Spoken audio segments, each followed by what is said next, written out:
Jadi untuk hari ini kita pembelajarannya menggunakan PBL, ya, problem based learning. Jadi nanti kamu belajarnya akan mengkaji sebuah masalah yang dibagi menjadi beberapa kelompok. Jadi ada kelompok 1 dan kelompok 2, ya. Siap belajar PBL? Ya. Oke. Nah, sebelum dimulai, ini ada slide-nya, nanti kita lihat, ya. Dimulai kita dulu, ini ada beberapa slide.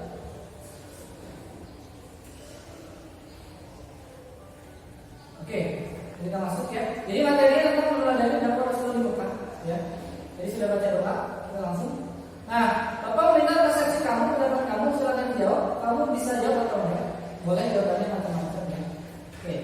Ini jawabannya apa, ya? Jawab saya, ini bagus, ya.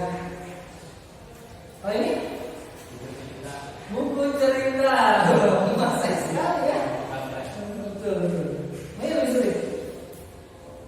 Ya. Ayo. Nasi buruk. Nasi buruk. Iya. Betul, nasi buruk. Ini paling sulit. Coba. Ayo. Ada yang mau jawab? Ya. Ada orang jati, lalu ada mie, ada orang miskin.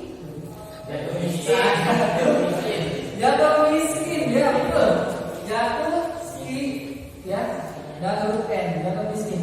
Ini persepsi, ya. Jadi setiap orang punya pendapat dari sudut pandang masing-masing, ya. Dan ini bisa menggunakan ketika ada kamu ada masalah, tidak hanya pada satu jalan mencari masalah, ya. Oke, kita lihat ada motivasi, ya. Kita lihat motivasinya ada di sini. Kita lihat, kita lihat, ya.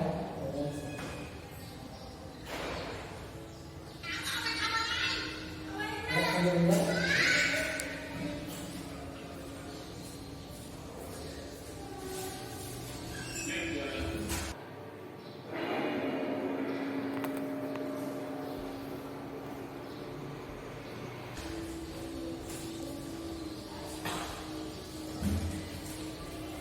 Giving is the best communication. Berarti apa? Berbagi adalah komunikasi terbaik. Ini bisa menjelaskan video ini tentang apa? Manfaat dari bersedekah. Ya, gimana? Manfaat dari bersedekah. Manfaat dari bersedekah. Jadi Tadi guru kayak sakit tadi, dia pas dulu ada anak kecil yang pernah dia tolong. Jadi ketika dia sakit, ternyata anak yang pernah dia tolong itu udah jadi sukses. Terus nolong si bapak dengan biaya yang tidak sedikit, yang karena tadinya tuh dari keluarga si bapak tuh tidak bisa membayar administrasi rumah sakit yang Jadi memang karena pertolongan dia di masa lalu membantu dia di masa depan, ya. Ada kebaikan itu tidak selalu membalas kemudian pada hari itu, tapi kemudian dibalas oleh Allah di waktu yang akan datang. Bahkan di saat kita tidak diduga, ya. Man jauh di hasanati kalau Allah amsalisa. Setiap yang berbagi satu, maka Allah akan balas jadi 10, ya. Bahkan bisa sampai 700 kali lipat, ya. Ini motivasi buat kita, ya. Jadi setiap orang dipilih harta dan di harta itu ada bagian dari orang lain atau hak orang lain yang wajib dikeluarkan. Kita lihat, giving is the best communication. Berbagi menjadi bahasa yang terbaik, ya. Ini sedikit motivasi, ya. Kita buat dulu. Nah, kita kembali ke slide-nya. Jadi nah, ini indikatornya, capaiannya. Pertama ada menunjukkan catatan pelawatan Nabi Quraisy terhadap dakwah Nabi Muhammad. Jadi hari ini, ya, kita bahas menguraikan isi dari perjanjian Aqabah 1 dan 2, mengaitkan perjanjian Aqabah 1 dan 2 dengan hijrah Nabi Muhammad SAW. Ya, nanti tujuannya seperti ini, ya. Salah satunya siswa nanti dia menguraikan isi dari perjanjian Aqabah, menyajikan substansi dakwah Nabi Muhammad. Nah, tujuannya supaya kita lebih mengetahui tentang sejarah dakwah Nabi Muhammad SAW ketika di Mekah, ya. Nah, kita lihat ada video, ya. Lihat lagi videonya ada di sini. Ini tentang penolakan oleh Kafir Quraisy, ya. Lihat.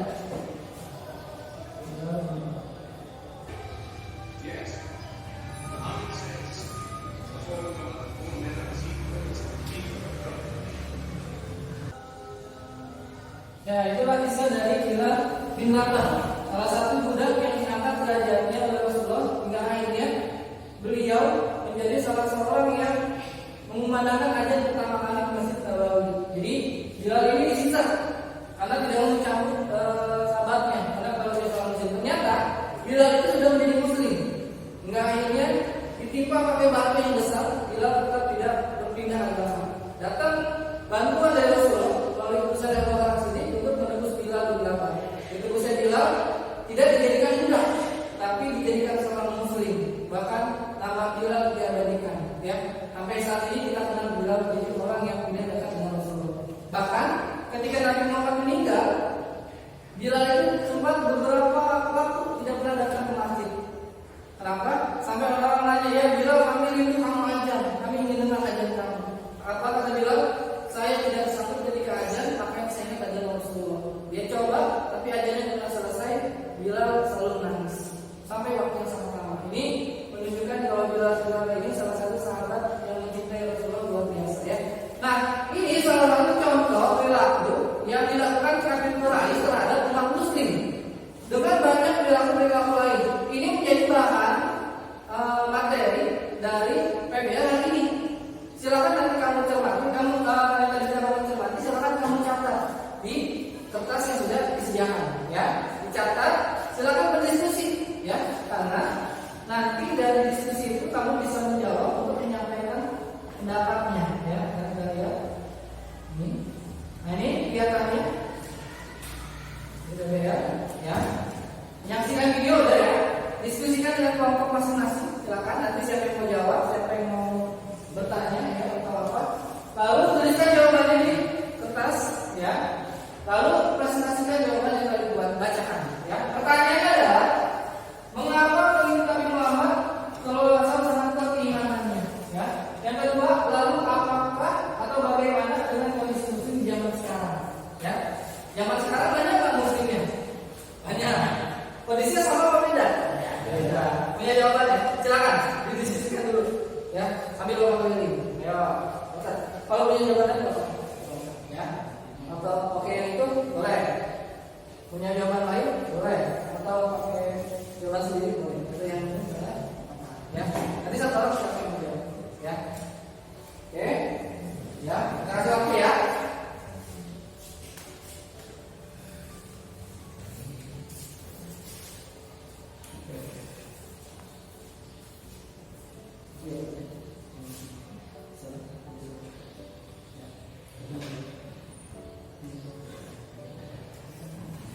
Oke, cukup, ya. Sudah ada jawabannya? Sudah. Oke. Ini ada kelompok 1, ada kelompok 2, ya. Kita urut aja, ya. Dari kelompok 1 ke kelompok 2, ya. Untuk pertanyaan pertama, ya. Mengapa Nabi Muhammad sangat kuat keimanannya? Coba kelompok 1, silakan jawab. Mau diri boleh? Diri aja. Perwakilannya, kita ini jawabannya. Ya kan? Ya, ambil disimak. Karena mereka memeluk Islam dengan ketulusan dan keikhlasan untuk menjadi pengikut Nabi Muhammad serta dalam menjalankan perintah dari Allah Subhanahu Wa Taala tanpa merasa terpaksa. Oke, bagus, ya. Pertanyaannya jadi karena adanya keikhlasan, ya, keterangan dari umat Nabi Muhammad. Kita kasih nomor 2 ada jawaban? Ya, pakai tangan. Siapa yang jawab? Ini, ayo. Ya, ini bacain. Ya. Yang mana, ya? Pertanyaannya, ya. Lalu apakah bagaimana dengan kondisi muslim di zaman sekarang? Oke, silakan. Jawabannya berbeda. Karena di zaman sekarang banyak orang yang mengaku Islam tapi tidak menjalankan syariatnya. Banyak orang yang mengaku Islam tapi tidak menjalankan syariat. Ya, boleh. Ada lagi? Di zaman sekarang semakin banyak orang yang tidak takut dengan azab yang diberikan ketika melakukan perbuatan dosa. Banyak orang yang tidak takut azab karena melakukan perbuatan dosa. Ya, boleh. Bagus jawabannya, ya. Bagus itu. Ya, oke. Oke, Bapak, ada punya jawaban lain? Gak apa-apa, nanti sampein, ya. Bapak coba tanggapi jawaban dari kelompok 1 dan kelompok 2. Kelompok 1, karena ada satu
ada kasusnya di zaman sekarang kita umumkan dan dari jawabannya sudah disesuaikan ya.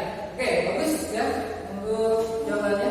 Nah sekarang kita lihat, kita ada materi dari dakwah Rasulullah di Mekah ya. Nah ini kita lihat ya kondisi masyarakat Mekah sebelum datang Islam. Ayo dibaca, ya. Atau apa? Ya betul. Pelaksana iya betul.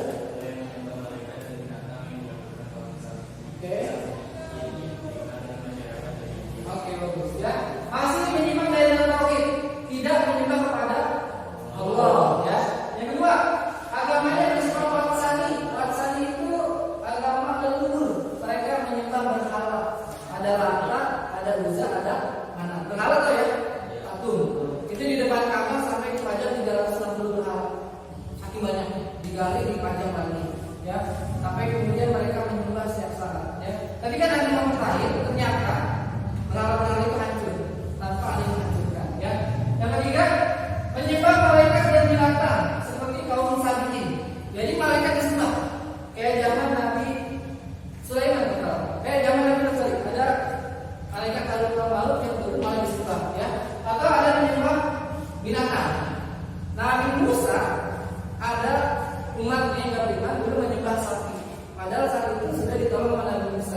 Jadi ada di zaman Nabi Muhammad juga mereka yang mendewakan binatang ya. Bahkan ada juga menyembah api seperti orang-orang Majusi. Itu menyembahnya api itu disembah sampai apinya itu tidak boleh dimatikan ya. Lalu ada juga sebutan bagi mereka disebut dengan masyarakat jahiliyah. Jahiliyah apa? Bodoh. Contohnya apa? Contohnya tadi pada Al-Qur'an tidak ada yang menyelesaikan. Karena jahil itu jahiliyah dari kata jahil. Tadi betul jahil itu artinya bodoh. Maka disebut dengan zaman kebodohan ya. Ini jahiliyah. Oke. Apa ya? Lalu ada strategi. Jadi Nabi Muhammad ketika menerima wahyu surat Al-Alaq ayat 95, beliau mulai berdakwah orang-orang terdekat. Ada dua strategi besar yang Rasulullah lakukan. Yang pertama adalah dakwah bil arsir, ya, dakwah sembunyi-sembunyi. Dilakukan selama 3 tahun, ya. Dipusatkan di Darul Arqam, rumahnya Arqam. Kalau rumahnya Abu Jahal dan sahabatnya, mereka berkumpul di Darul Nadwah. Beda tempat ya. Arqam buat Nabi Muhammad dan sahabat, Darul Nadwah buat Abu Jahal dan mereka yang memiliki Nabi Muhammad, ya. Mereka masuk Islam karena Rasulullah. Jadi karena keteladanan Nabi, mereka yang masuk Islam, ya. Siapa yang masuk Islam pertama kali? Ada. Salah satunya adalah istri Nabi Muhammad yaitu Siti Khadijah, ya. Khadijah, dia. Kalau Fatimah itu anaknya, ya. Terus ada juga dakwah perdagangan, dakwah al-zahir, ya. Mendapatkan ejekan yang tadi, ya ejek, nggak boleh dagang, nggak boleh datang ke Mekah, ya. Terus penyiksaan di laut apa? Dan lihat tadi ya. Terus juga anehnya jumlah Nabi Muhammad pengikutnya malah makin bertambah, luar biasa, ya. Malah disiksa ya ada malah makin banyak, ya. Kita lihat. Ini ada sebenarnya ada video dakwah terbuka. Kita lihat. Ini. Dakwah terbuka Nabi Muhammad.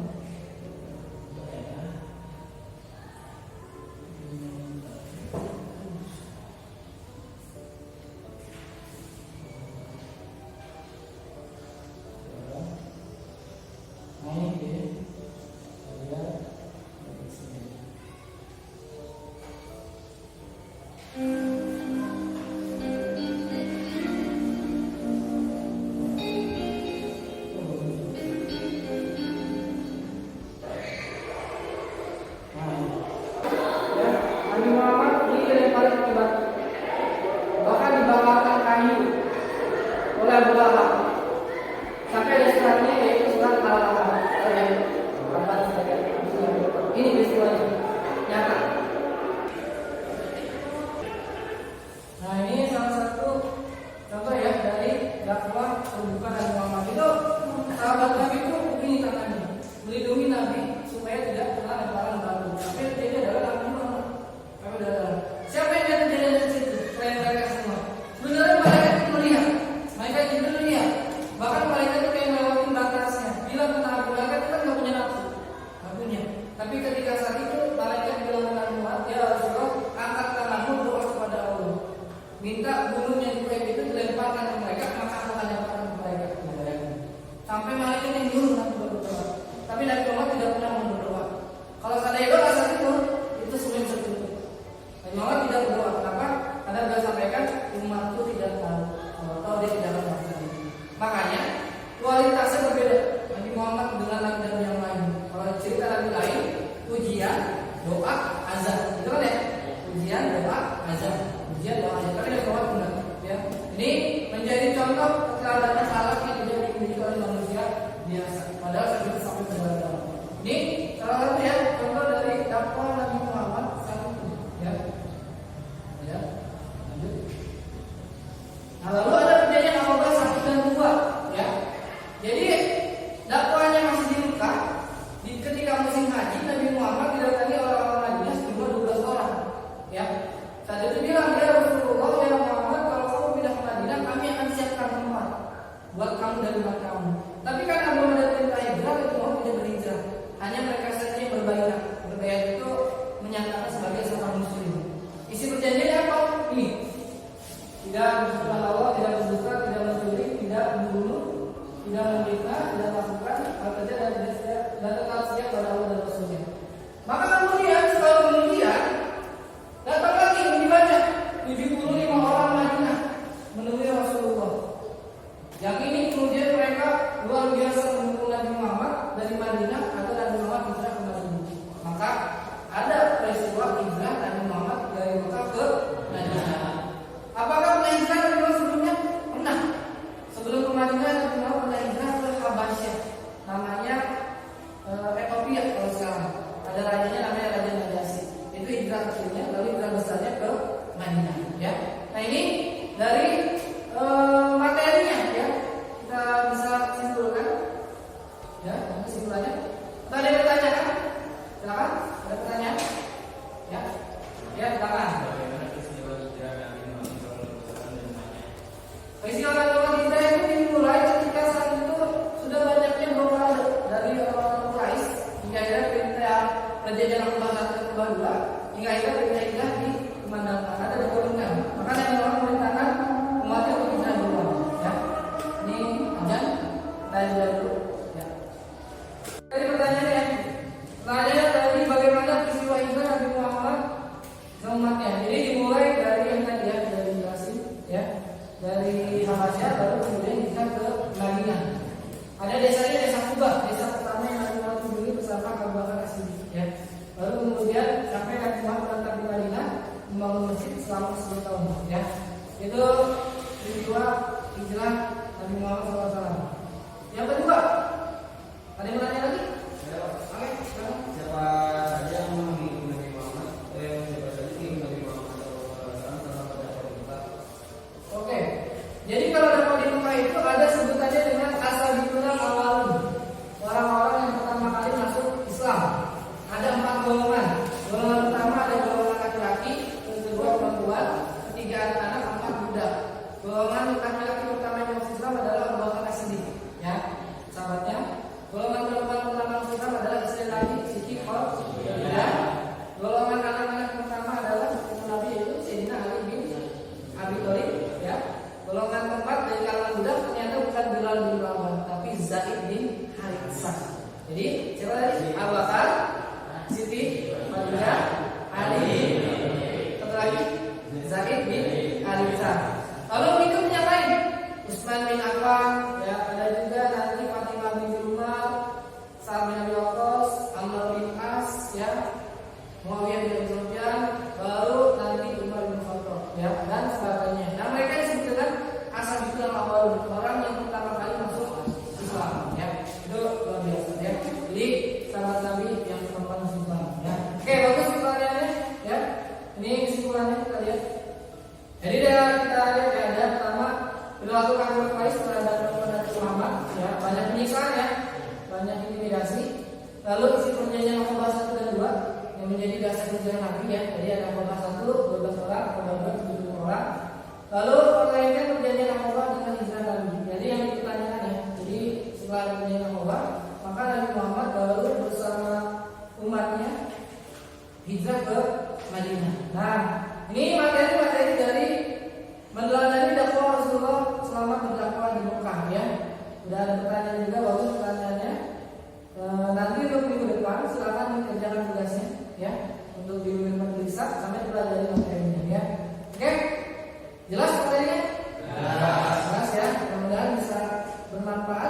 untuk soal dan tugasnya nanti bisa dicek atau dikerjakan masing-masing ya.